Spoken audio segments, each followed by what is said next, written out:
Grant, you're not here to read, but to observe Lady Tartlett's house. I wasn't reading, sir. I was looking over the top. You were reading. I saw your lips moving. What is it? Why are you so flushed? Well, it's called My Secret Life by a Gentleman, and the things he could get up to in a sedan chair you wouldn't believe. Give me that. This is not the sort of book I allow my servants to read. I shall confiscate this and talk to the... Oh, bookseller later. Now, Grange, have you seen Master Roderick? Well, he said he'd meet us here. Well, he'd better hurry before we have to buy a book, Grange. Oh, here he is now. He looks worried. Yes, deeply pensive and clouded in thought. I fear things are not going well.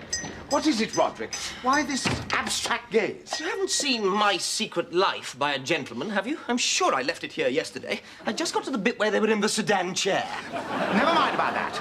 How's it going with Fanny? Badly. Her father will not hear of our engagement.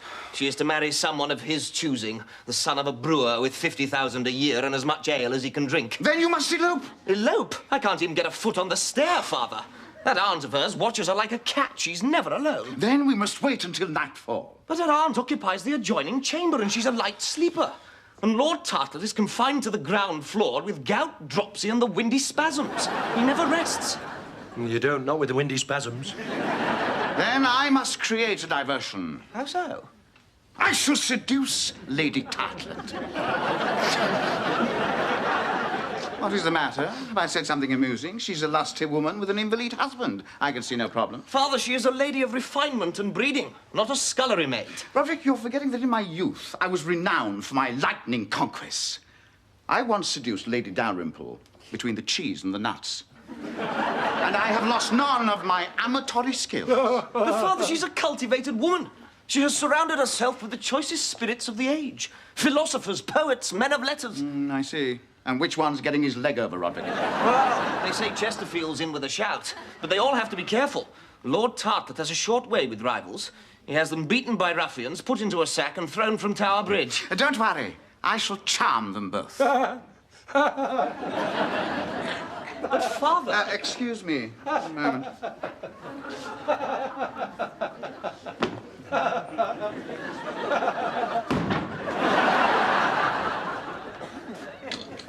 You were saying?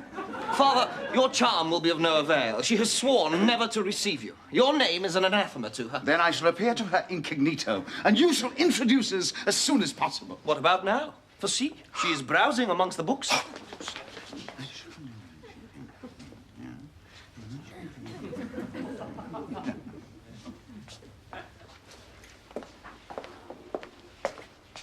Can I assist you, ma'am?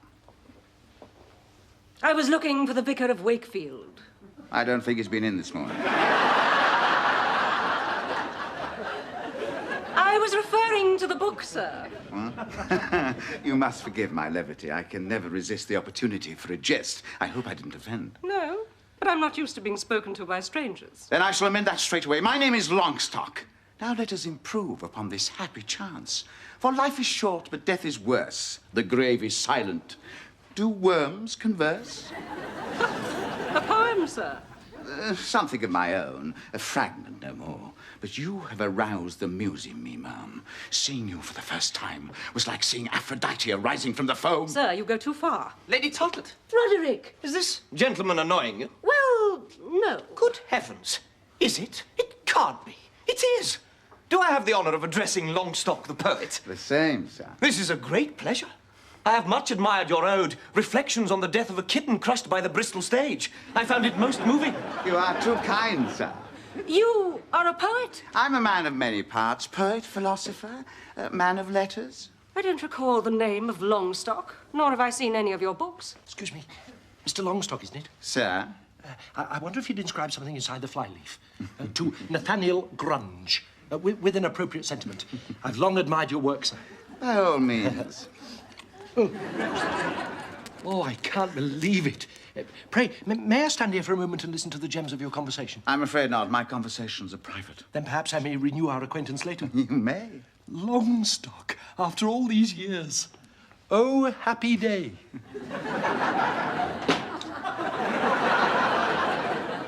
You really must forgive my ignorance. I feel that I should know you. Oh, it is of no consequence. Sir, I'm holding a soiree tomorrow evening for the great minds of our age. Perhaps you would care to attend this glittering occasion. My house lies opposite. You do me a great honor, Lady Tartlett. Oh, it is a pity I haven't read one of your books. We could converse upon it. I have nothing here under my name, apart from this, written under a pseudonym, of course, for obvious reasons.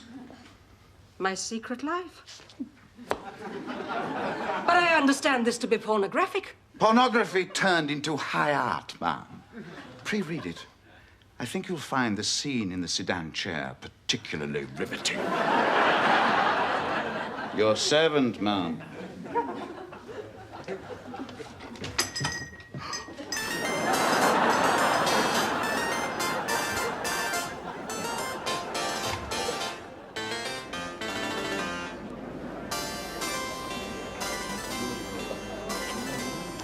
What am I doing here? That's what I want to know. You're a sycophantic admirer, Grange. All great wits have them. So stop picking a backside and try to look like a gentleman. I thought I looked like a gentleman. A wig does not make a gentleman, Grange. It requires wit, style, and an easy manner. And snuff. I notice I don't get any snuff. Well, you're not used to it. Just a pinch, sir. Very well. Be careful. If you sneeze, you'll blow your wig off. Oh, see what comes of aping your better scratch. That was a penny an ounce. Now, have you got your notebook? Yes, but why? I've told you to write down me witty sayings, me epigrams, bon mots, repartees, and amusing sallies. That'll be the day. What was that? Nothing. Where's Master Roderick? He's over there, fingering his pommel. He must be nervous. You seem nervous, Roderick. I am, Fanny. For tonight, I believe we are to enter the gates of ecstasy. Oh, Roderick. I love it when you talk dirty to me. But how are we to enter the gates when my aunt sits before them like a gorgon? Not tonight. For tonight, Perseus shall slay the Gorgon. How so? Longstock the poet will divert her and give us the opportunity to elope. It may be so, for in truth, since she has met Longstock, she has talked of no one else. Yet I know him not. Who is this fascinating stranger? Fascinating indeed, Fanny, but no stranger.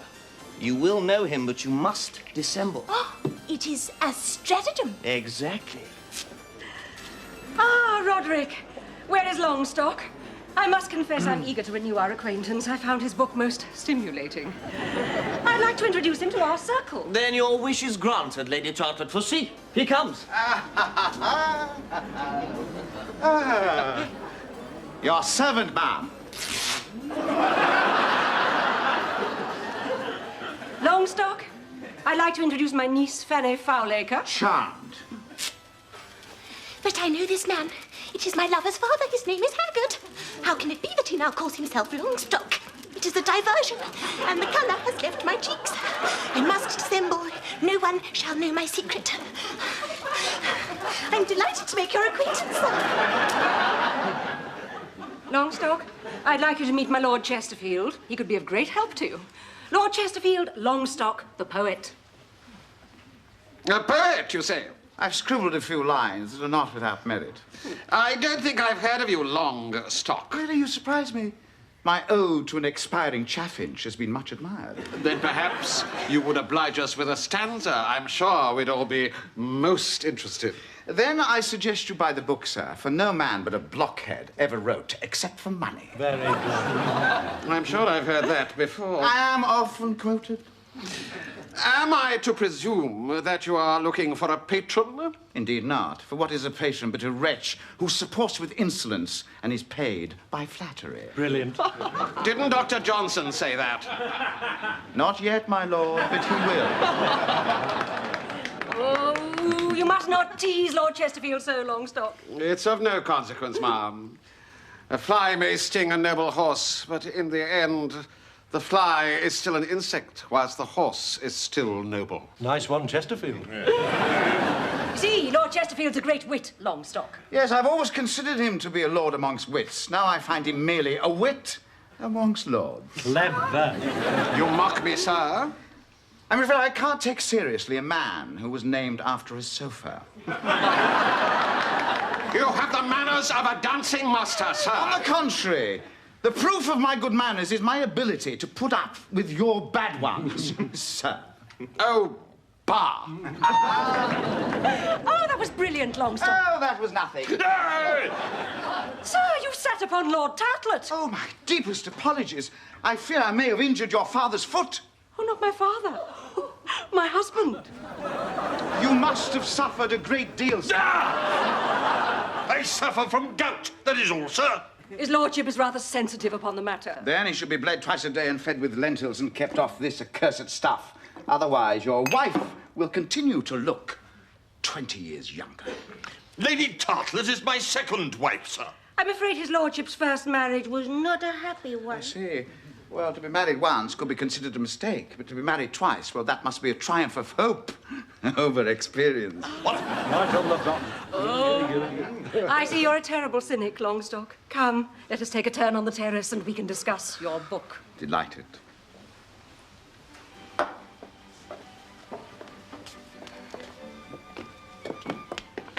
Not now, Grant. I hardly dare to be alone with you, Longstock, after reading your book. Why not? Well, it was so improper. It was rather steamy, was it not? I had to keep reminding myself it was only fiction. Fiction! It happens every day, Ma.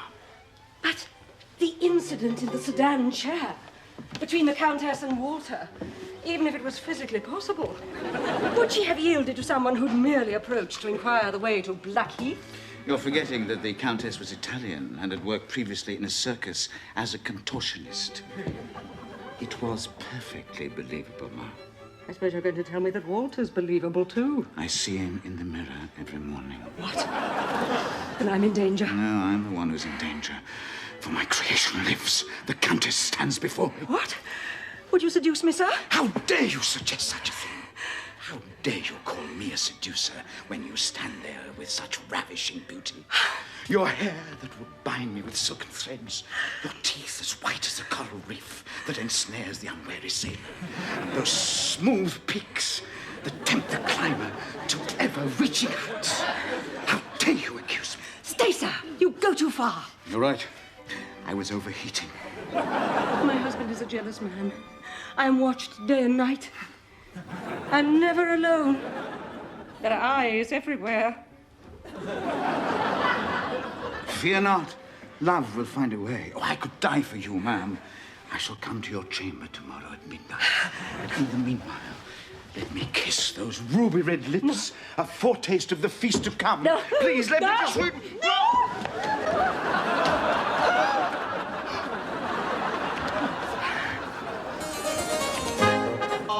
Tis my delight on a shining night of the season of the year. More wine, No, father? Roderick, I must keep a clear head, for tonight I worship at the temple of Aphrodite. I didn't know we were going to church. Shut up, Raj. You have an assignation. With Lady Tartlett. I thought so. Your parting last night was most affectionate. You bowed so low, you almost split your knee breeches. Yes, and by midnight tonight, with any luck, I shall be enjoying the felicities of her person. The felicities of a person. The first woman of rank I've enjoyed for 17 years. The first since Lady Dalrymple. Oh, those were the days. What happened? The memory fails to record the number of times we conjoined in the lists of Venus. Conjoined? Falling apart, breathless like spent swimmers, refreshing ourselves with brandy and negus, and then hurling ourselves once more into the fray. Then what happened? Well, with her ardour and my velocity, the very bed itself collapsed, and we fell into the chamber below. Father, control yourself. You're drooling. And so is Grunge, and you're forgetting the plot. I'm not forgetting the plot. We hire the chair for midnight. We bring it round to the rear of the house at the stroke of 12. We throw gravel up to Fanny's window. She will throw a few simple possessions down to you, and then emerge as though to take the night air.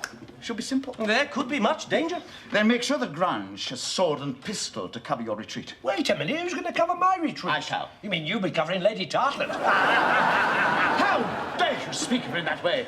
She's a woman of refinement. It's not what I've read. You mean she's been lampooned again? Where did you read it? Not the Examiner. No, it was on the wall of a pie shop in Cheapside.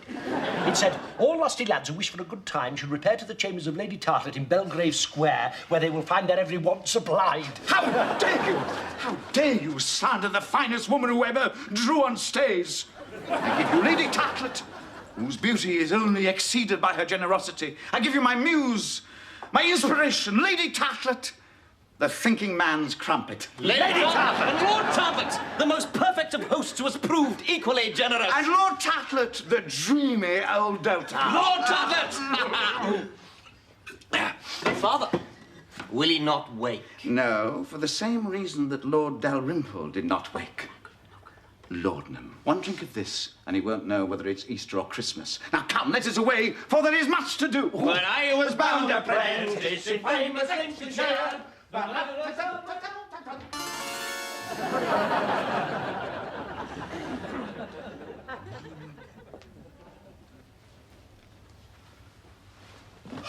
Longstock, you are early. Forgive me. I could not control my amorous propensities any longer. Oh, and one brief glimpse of that white bosom has rendered me speechless. Quick, one embrace before I become unglued. But what if my husband comes? Don't worry. It would take him half an hour to mount the stairs. A kiss, I say. But I'm watched day and night. He has spies everywhere. Love laughs at such danger.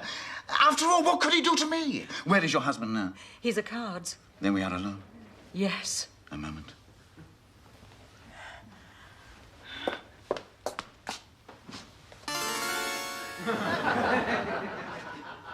Alone, then I must withdraw. Withdraw? My visit is innocent, but tongues will wag. And as you know, Lord Tartlett is dearer to me than any man. I am composing a verse in his honour, a paean of praise. Once I found a word that rhymes with Tartlett. It begins, "O noble Tartlett, champion of freedom, defender of the weak, who walks with bandaged foot through halls of fame." Ah, Lord Tartlett, I was just talking about you. So I heard. You may retire, my dear. I'll entertain Mr. Longstock. Yes, my husband. Good night, Mr. Longstock. Good night, ma'am. Allow me to assist you, sir. I can see that the foot is painful tonight. A minor irritation, no more. Do not deceive yourself, Longstock. Do not underestimate my strength. Lord Effington made that mistake. Oh, the champion hurdler. Until his tragic accident. Now they say he seldom goes abroad without a nurse. Brandy? Thank you. They say he was set upon by rogues. Yes. Where did they find him? In a sack on Hampstead Heath. A sad story. A cautionary tale. He was very popular with the ladies, and he had many enemies. Why, even Lady Tartlett was partial to his company. In fact, I once found them here together alone. And if I'd been a jealous man... Incidentally, Longstock, what were you doing here? Alone? I hope to find you in, my lord. I brought you the sovereign cure for gout. It's my father's remedy. He once took this, arose from a bed of pain, and walked 5 miles to a hanging. Sounds very efficacious. Would it go with brandy? Of course. Cheers. Oh, Longstock, would you close the window? I feel a draught. Certainly.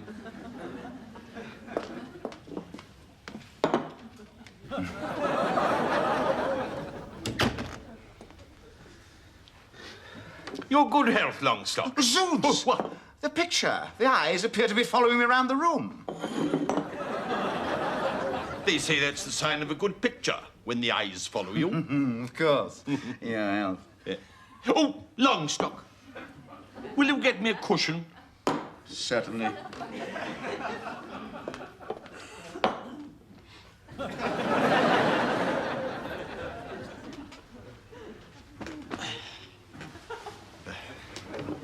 Here's to you, Longstock. Oh, heavens! What? The eyes. I swear they blinked.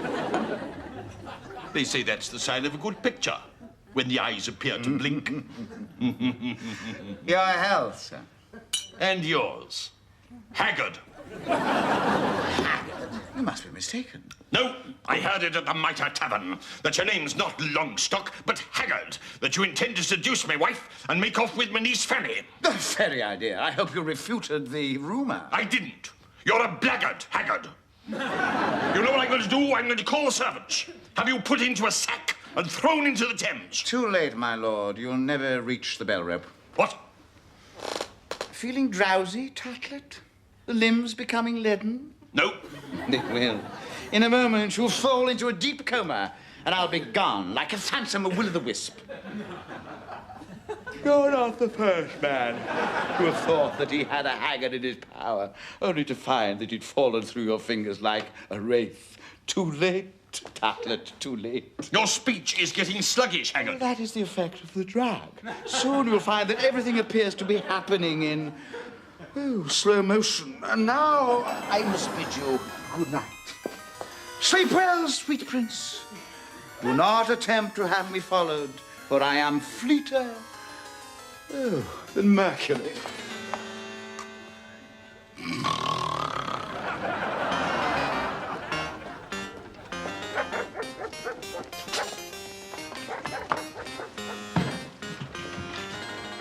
I'll summon you when we're ready with the low hoot of an owl. In the meantime, wait out of sight. And no smoking.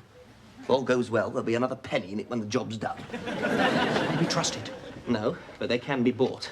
They're grateful. You saw the way they touched their forelocks. But is a penny enough? They're glad of it, Grunge. The Americans haven't come again this year. I wish it was all over. What was that? Careful with that pistol, Grunge. You'll blow your kneecaps off. I don't fancy being run through. Oh! When do we get out of here? When the clock chimes, Fanny will throw down a small bag of possessions and emerge as though to take the night air. A neat plan. Yes, Father has thought of everything.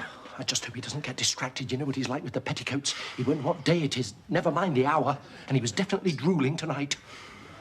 Shh!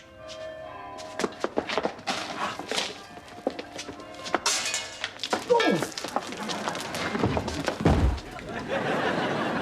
You said a small bag of possessions. What's that, a three-piece suite? I'm not carrying that. Of course you'll carry it. Oh, no, I didn't sign on for this, not with my hernia. Why don't we put that in the chair and let her walk? What?